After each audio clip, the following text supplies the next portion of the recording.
And well, you started out as well in a rock band. Yeah. What did you miss in those previous rock bands? I think the sense of melody and the fact that often rock bands you're limited to guitar, bass and drums, and they're kind of like formulas and rules that most people adhere to when they're playing in a rock band, and I just find it really restricting that I couldn't use, for example, orchestral instruments, and yeah, it just wasn't 100% the sound that I really wanted, you know, so yeah, it just wasn't for me, I suppose. And was there one moment that made you decide, well, I must do something different, and well, you became the recording artist you are now? Yeah. Was there one?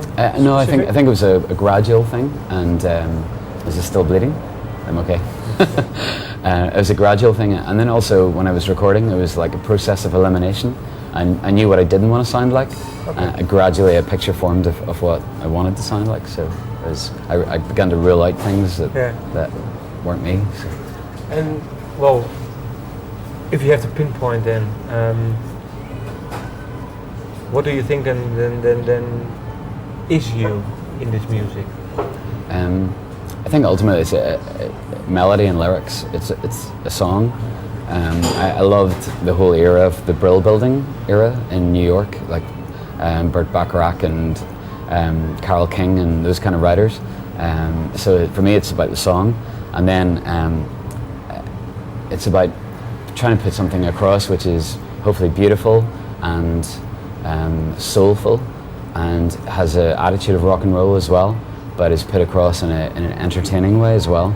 I'm kind of tired of going to see concerts where there's someone standing with a guitar and just singing, and you know, after like 10 songs you're like, I want to take people by surprise, and also with playing piano and singing, the temptation is for people to think that you sound like Elton John or something like that, and I want it to be rock and roll as well, and you know, and elements of Jerry Lee Lewis and stuff like that as well.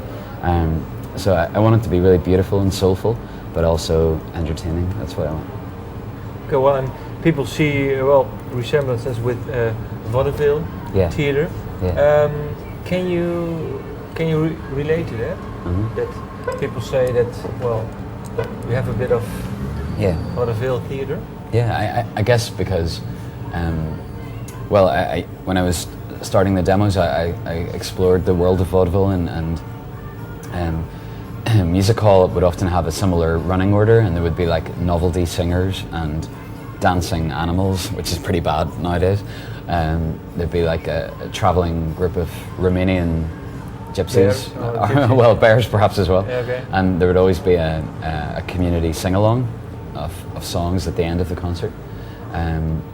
So I actually went on some concerts I've done in Belfast and London. We've rolled a piano out into the audience at the end, into the middle of the floor, and had a sing-along of songs. What songs? You Are My Sunshine, My Only Sunshine. Yeah. Some of my songs which lend themselves to that kind of reading. What song was it? A song called John Lennon Love, or Portrait, which is on that one, I believe. So, and then just old kind of almost like Cockney, London Cockney songs where they would have had sing-along things. Mm-hmm. So I'm definitely aware of that kind of influence in that kind of world, yeah. Okay.